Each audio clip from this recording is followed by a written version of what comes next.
Yo he visto aquí, amigos, varios tipos de castellano.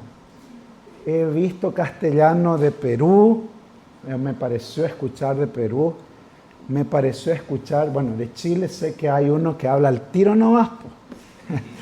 Ahí está de Perú. No vamos a hacer así nomás, pues, pero vamos a tener que predicar la palabra más esta mañana. Ese es Chile. Yo no sé si hay algún argentino aquí en esta mañana.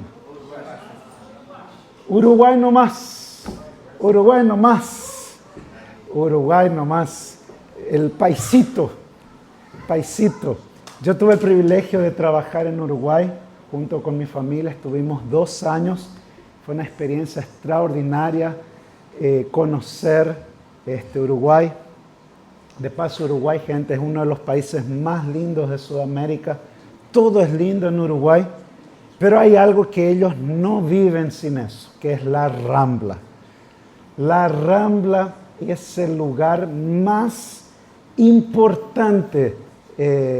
Bueno, es de Montevideo, pero pareciera que no existe Uruguay sin Rambla. Bueno, ya vi gente también que es de Bolivia aquí. ¿Hay bolivianos? Hay bolivianos. ¿Hay algún colombiano? Chévere, pues, chévere. ¿Qué más, pues? ¿Qué más, pues? Bueno, ese ya es un dialecto, ¿no? Ahí de Medellín sería, ¿no? El idioma paisa. ¿Qué más, pues? ¿Qué más, pues? A ver, ¿y qué otros países están representados de Latinoamérica? Ecuador. Desde la mitad del mundo. ¿Quito o de la sierra o de la selva? De Quito, de la sierra, de la capital. Muy bien, muy bien. Excelente. Tuve el privilegio de estar ahí también en las 2 mitades del mundo.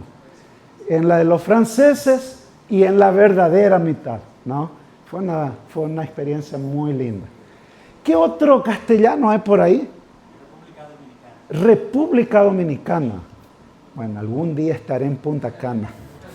Algún día iré a Punta Cana. No fui todavía, pero es un deseo. A ver, ¿qué otro castellano por ahí? ¿Venezuela? ¿No hay venezolanos?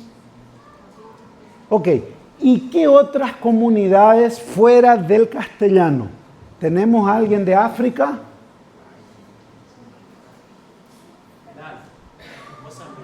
Mozambique. ¿Dónde? Mozambique. Muy bien, muy bienvenidos. Muy bienvenidos desde Mozambique también. Qué bueno. Bueno, gente, nuestro horario, me dijeron de que aquí en la comunidad uno puede predicar todo lo que quiere, pero hay que terminar cuando la gente comienza a salir, ¿tá? Así que bueno, yo voy a intentar predicar antes que ustedes salgan, ¿no? Y esperemos que sea de bendición. Gente, vamos a abrir la Biblia, la palabra de Dios.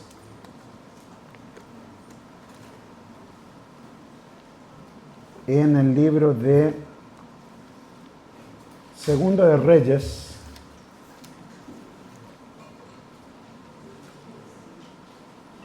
Segundo de Reyes, capítulo 1.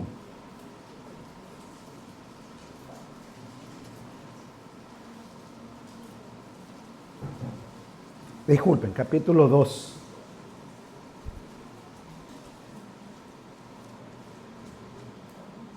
Y vamos a leer el versículo 9. Segundo de Reyes, capítulo 2, versículo 9. Fíjense lo que dice el texto aquí en la palabra de Dios, queridos. Cuando pasaron el río Jordán, Elías dijo a Eliseo: pide lo que quieras que haga por ti antes que yo sea quitado de ti. Fíjense la pregunta o el pedido que Elías le dice a Eliseo para que le dé.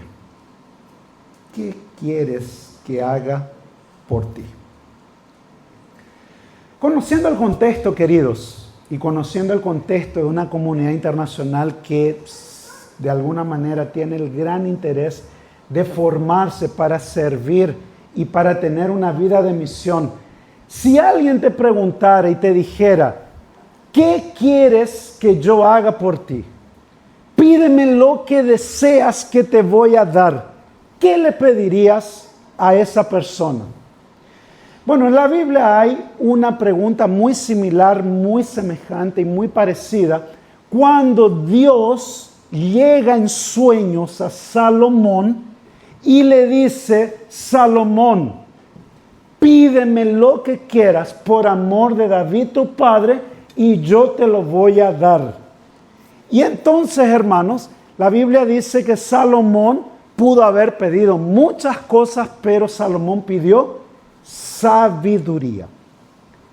Aquí sucede algo muy parecido, porque de alguna manera la pregunta es semejante. Elías llega junto a Eliseo, se van a despedir, Elías va a ser arrebatado y va a ser llevado al cielo y va a quedar Eliseo para continuar el ministerio de Elías. Y Elías le dice, pídeme lo que quieras y yo te voy a dar. Y uno se pregunta, ¿y yo como profeta, como sucesor del ministerio de Elías, qué le voy a pedir a Dios? Yo mirando más atentamente el contexto, yo pudiera decir así, yo voy a pedir que muera el rey Joram, hijo de Acab. Ese rey es tan malo, ese rey es tan impío, ese rey es un hombre tan, pero tan perverso, peor que el padre, peor que Acab. Si yo voy a ser profeta, este me va a perseguir y me va a querer matar. Por lo tanto, yo voy a pedir que muera ese rey. Eliseo podría haber pedido eso, pero él no pidió la muerte de Joram. Uno puede decir, bueno, Señor, yo tengo una vida muy humilde. De hecho, Eliseo siempre vivió una vida de mucha pobreza, a punto que a veces apenas tenía para comer. Y él podría haber dicho, bueno, Señor, dame muchos recursos para que no falte dinero en la tesorería y no haya limitaciones financieras. Pero no pidió dinero. Ahí yo me pregunto, ¿y aquí en Bahía, pastor o profesor, aquí en Bahía hace falta dinero o no? ¿Faltan más iglesias? Hay que construir más iglesias, se necesitan más pastores. Hay muchas necesidades, pero no fue eso lo que Eliseo pidió, no fue dinero. O él tal vez podría haber dicho, Elías, dame influencia. Porque al final Elías siempre dijo que él estaba solo. Aunque había 7,000 personas que no doblaron sus pies delante de Baal, pero Elías muchas veces se sintió solo. ¿Y qué voy a hacer? Pero Eliseo no pidió ninguna de esas tres cosas. No pidió la muerte del rey. Y en aquellos días se sentía una situación difícil para ser un profeta de Dios. Él no pidió la muerte de su enemigo. Él no pidió más dinero. Y él tampoco pidió más personas. Él tampoco pidió más personas. ¿Qué fue lo que pidió Eliseo? Versículo 9. Te ruego, y dijo Eliseo, te ruego que me des una porción doble de tu espíritu y que esa porción doble de tu espíritu sea sobre mí. Cuando Elías escuchó eso, le dijo, qué cosa difícil me has pedido. Y yo me pregunto, hermanos, ¿cómo es que Elías le iba a dar una porción doble de su espíritu a Eliseo? Eso estaba mucho más allá de lo que él podía dar.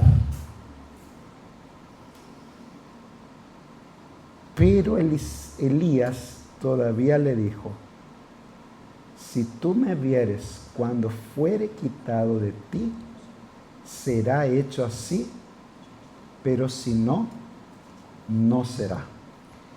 Y sucedió que yendo ellos y hablando, llegó un carro de fuego con caballos, se apartó, separó a los dos, y Elías subió al cielo en un torbellino. Viendo esto, Eliseo clamaba, Padre mío, carro de Israel y gente a caballo. Y nunca más le vio, y tomando sus vestidos, lo rompió en dos partes. Así fue que luego alzó el manto de Elías, que había caído, y volvió y se paró a la orilla del río Jordán. Aquí comienza entonces el inicio del ministerio con porción doble de Eliseo. Y yo quería comparar un poquito, gente, algunas cuestiones interesantes entre el ministerio de Elías y el ministerio de Eliseo. Dicen los estudiosos, y uno mira un poquito de cronología, y uno puede ver claramente que Elías más o menos ministró en un periodo público de 7 a 8 años. Pero su vida como un todo habrá durado alrededor de 25 años, desde que comenzó a crecer, desde que se hizo profeta.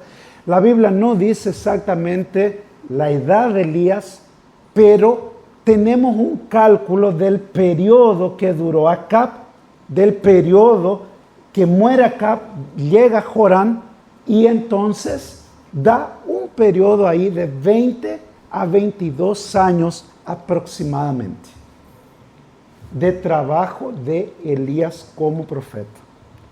Ahora, cuando uno mira los años que Eliseo estuvo, desde que se lo nombra profeta con Joram hasta el día de su muerte, pasan más o menos 50 años. Y ahí uno ya saca un primer detalle. El ministerio en tiempo de Elías con relación a Eliseo es la mitad, o podemos decir, Eliseo ministró el doble de tiempo. Fue el doble de tiempo que Eliseo estuvo como profeta. Segundo punto que muestra cómo Dios cumplió esa profecía. Segundo punto. El segundo punto habla de los milagros de Elías. Fíjense algunos milagros, me ayudan a enumerar. Elías predice una sequía. Luego él ora y viene una gran tormenta. 2 milagros. Tercer milagro.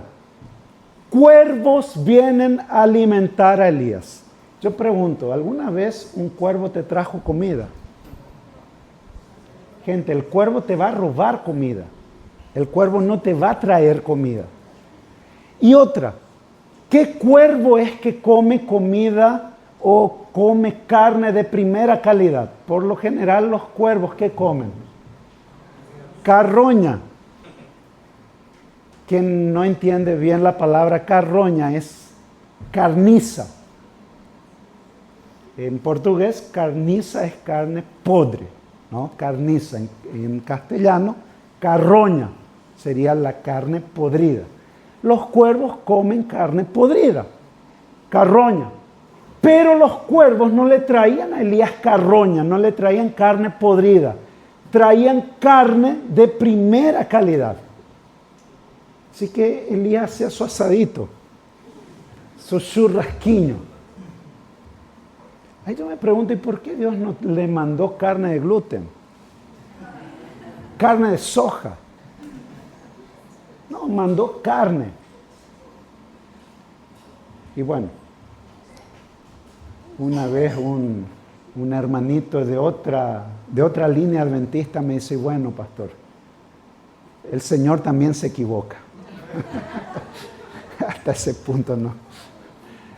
Pero sacando eso de lado, los cuervos no hacen esas cosas. Fue un milagro. Cuarto milagro. Elías hace con que el aceite y el pan de la viuda no falte, nunca falte. Muy bien. Quinto milagro. Elías resucita el hijo de la viuda. Excelente. Sexto milagro. Elías, ¿qué hace caer del cielo? Fuego. Cae fuego del cielo y se demuestra quién es el Dios verdadero.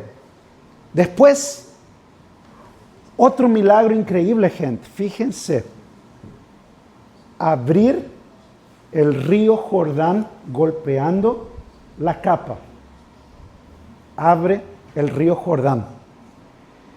Y un último milagro que podemos recordar de Elías es correr más rápido que un caballo. En una tormenta y en un lugar que no daba para ver nada. Dice la Biblia que Elías iba corriendo, tal vez le ganaba por lejos a Kinshop, ¿no? Los africanos deben saber mejor, el gran maratonista keniano. Kinshop. Bueno, yo me recuerdo de uno más antiguo llamado Poltergeist. Poltergeist fue una leyenda del maratonismo, pero yo creo que Elías le ganó, pero por lejos a Poltergeist. Y le ganó por lejos a cualquier maratonista, porque corrió una distancia de más de 40 kilómetros, pero corrió más rápido que los caballos. Así que la capacidad física que Elías tuvo en ese momento fue impactante. Eso fue un verdadero milagro. Así que vemos alrededor de 8 milagros de Elías. Pero pastor, él también no hizo con que cayera fuego del cielo sobre los capitanes. Sí, hizo.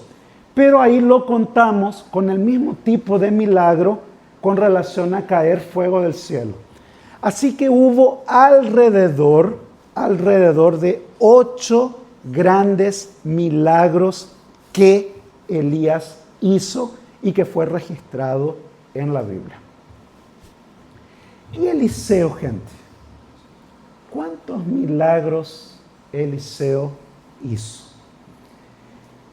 Yo me tomé aquí el tiempo de estudiar texto por texto todo el periodo de Segundo de Reyes donde es citado Eliseo hasta su muerte. Y fíjense la cantidad de milagros que son notados, hechos ahí por Eliseo. Segunda de Reyes 2:14. Eliseo divide también el río Jordán en dos con la capa que era de Elías, pero que ahora es de él. Ustedes me ayudan a contar los milagros. Primer milagro, divide el río Jordán. Otro milagro, Eliseo purifica el agua con sal. Había una fuente amarga y Eliseo purifica con sal. Eso está en Segunda de Reyes 2:19. Otro milagro, Eliseo maldice a los jóvenes que habían pecado contra el Espíritu Santo y salen 2 osos que atacan y matan 42 jóvenes que estaban siendo totalmente profanos con el profeta Eliseo. Gente, y eso es un milagro. ¿Por qué? Porque los osos nunca atacan personas, a no ser que los osos se sientan acorralados. Si un oso se siente acorralado, él va a atacar, pero si no, el oso corre del ser humano. Aun si vos lo enfrentás, el oso corre. El oso prefiere correr. Ahora, si el oso se siente que no tiene a dónde correr, ahí ataca.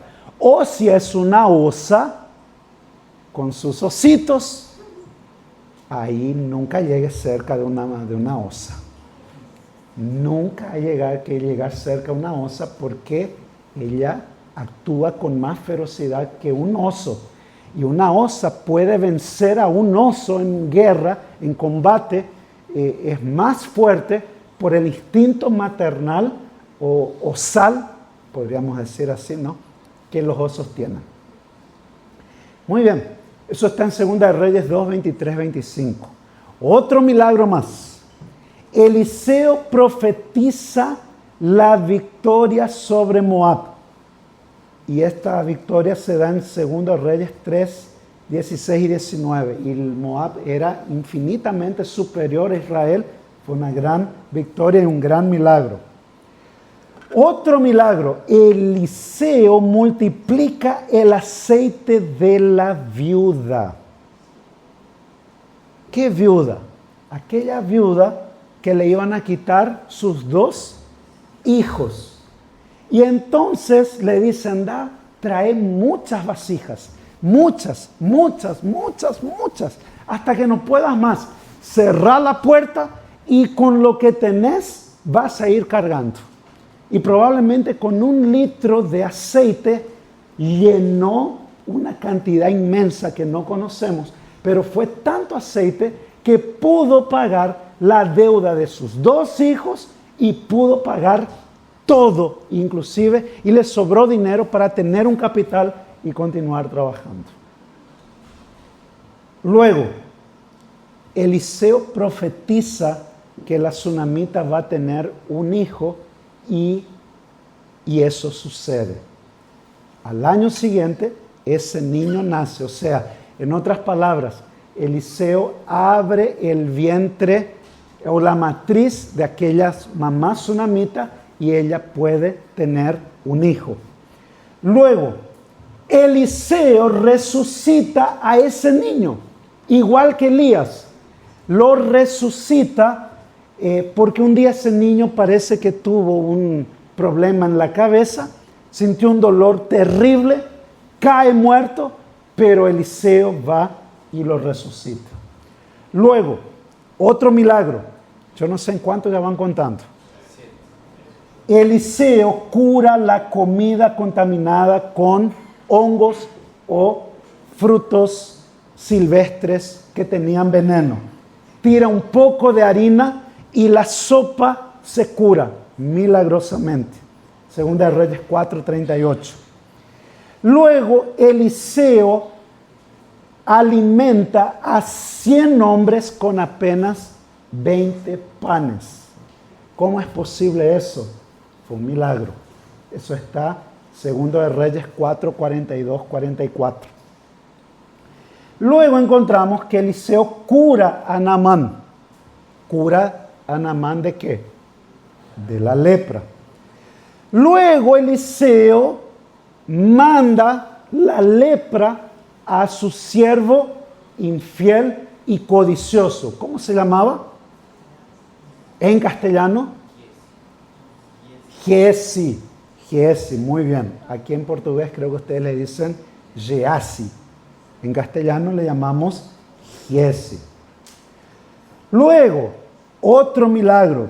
Ya en 2 Reyes 6, Eliseo hace flotar un hacha. Gente, ¿cómo es posible hacer flotar un hacha de hierro? Es imposible, fue un milagro.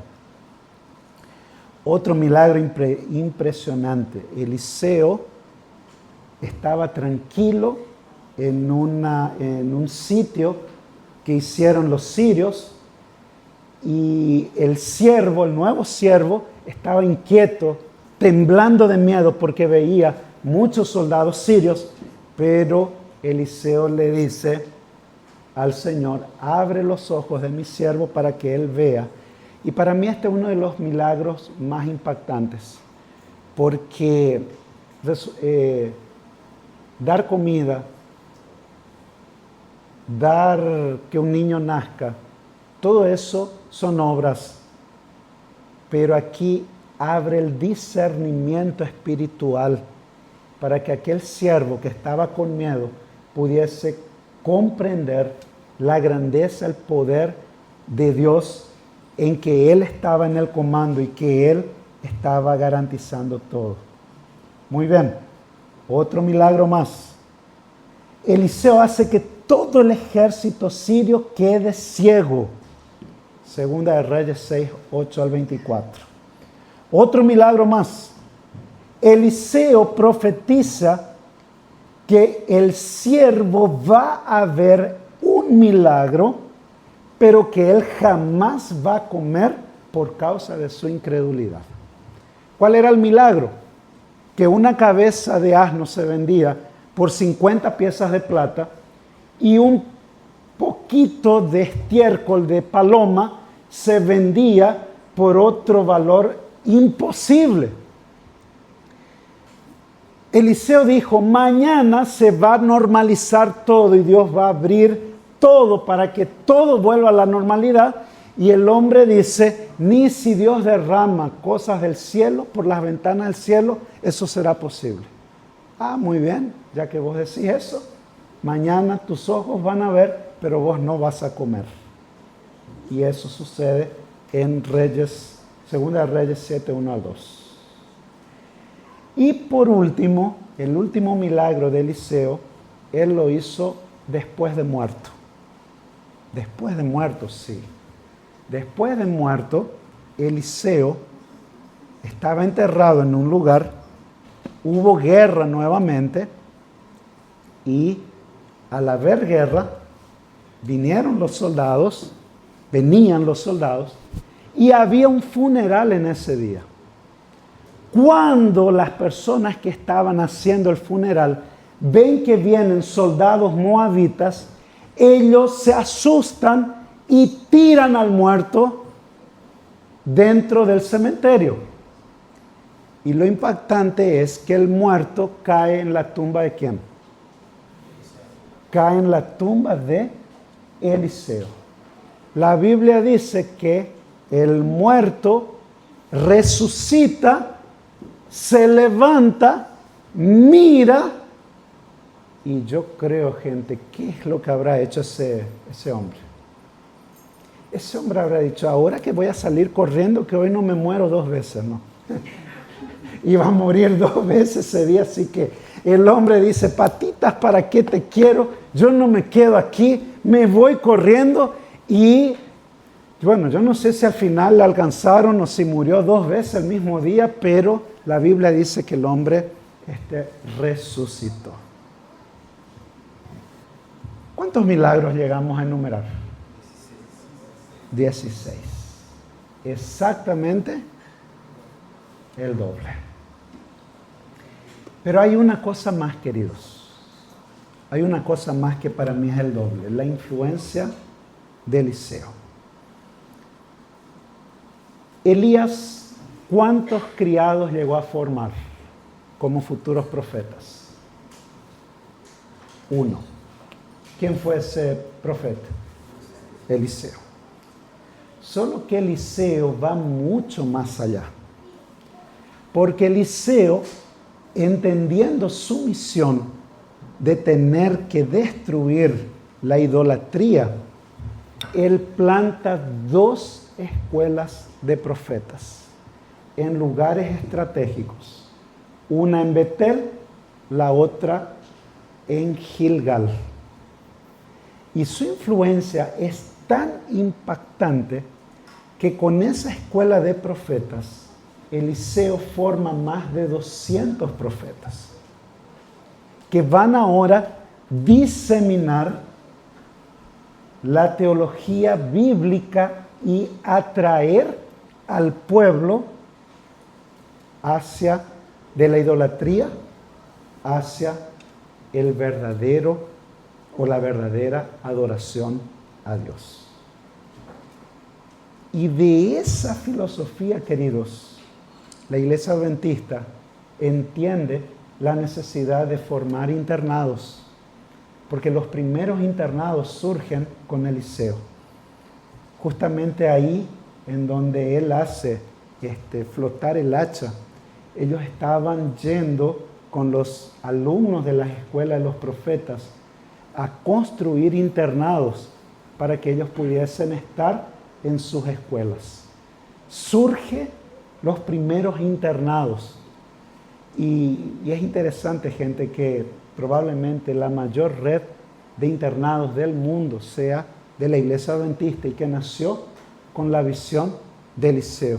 Su visión, su influencia perdura hasta nuestros días. Entonces, queridos, yo quiero terminar en esta mañana haciendo la siguiente pregunta. ¿Cuál es la mayor necesidad, queridos, aquí en la comunidad Faith House, aquí en el UniAN? ¿Necesitamos más dinero? ¿Necesitamos más influencia? ¿Necesitamos menos enemigos? ¿Cuál es la mayor necesidad? ¿Qué es lo que realmente nosotros necesitamos? Y ahí yo voy nuevamente a la pregunta de Elías, cuando Elías le pregunta a Eliseo, ¿qué es lo que quieres que yo te dé? ¿Qué es lo que necesitas que yo haga por ti? Y la gran respuesta de Eliseo es, necesito una porción doble de tu Santo Espíritu. ¿Cuál es la mayor necesidad de la Faith House, queridos?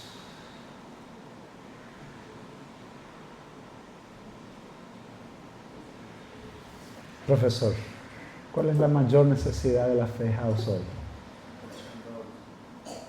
Una porción doble de su Santo Espíritu. ¿Cuál es la mayor necesidad de un teologando que está estudiando hoy? Una porción doble de su Santo Espíritu. ¿Cuál es la necesidad de cualquier otra línea de estudio? Yo creo que aquí hay varios tipos de carreras. ¿Hay ingeniería? ¿Hay algún ingeniero aquí? ¿Ingeniera? ¿Constructor civil? Uy, ¿qué carreras hay, profesor, aquí? ¿Hay algún odontólogo? Muy bien. ¿Qué otra carrera? ¿Psicólogo? Muy bien. ¿Enfermeros? ¿No hay ni un enfermero aquí? Hay enfermeros, muy bien. ¿Pedagogos? Muy bien. ¿Programadores? Excelente, programadores. Y la pregunta es, ¿cuál es la mayor necesidad que cada uno de nosotros tenemos? Es la unción en doble del Espíritu Santo de Dios. Esa es la mayor necesidad. Continúa siendo. Y concluyo con lo que la sierva de Dios dijo. ¿Cuál es la mayor necesidad de la iglesia hoy? Un reavivamiento y una reforma sin precedentes, que sean guiados por el poder del Espíritu Santo y fundamentados en la palabra de nuestro Dios Todopoderoso. Esa es nuestra mayor necesidad. Y queridos, que esa mayor necesidad se transforme en la realidad poderosa en nuestras vidas. Jóvenes que se forman aquí en el UniAN, que se van a graduar, pero que van a servir como instrumentos poderosos. Profesores que ministran, que enseñan en el poder del Espíritu Santo de Dios. Alumnos que van a ir y que van a servir en cualquiera de las áreas mencionadas. Odontología, psicología, pedagogía, teología, programadores, constructores, lo que sea. pero que en nuestra vida, queridos, podamos vivir una vida llena de su gracia, de su amor y de su poder. Que Dios nos bendiga, que su gracia esté con nosotros y seamos llenos del Espíritu Santo. Vamos a ponernos de pie, vamos a terminar con una oración. Padre Celestial, en esta mañana, Señor, queremos concluir este servicio de adoración. Y al haber estudiado tu palabra nos ha quedado claro que nuestra mayor necesidad es tener una porción doble de tu Espíritu. Es amarte más, es amar tu venida, es vivir, Señor, para honrar y glorificarte. Tómanos en tus brazos de amor, Señor, y danos tu gracia, tu paz y tu salvación en esta mañana. Bendice la comunidad Faith House y todos aquellos que coordinan este proyecto, que sean una bendición multicultural en el nombre de Jesús. Amén.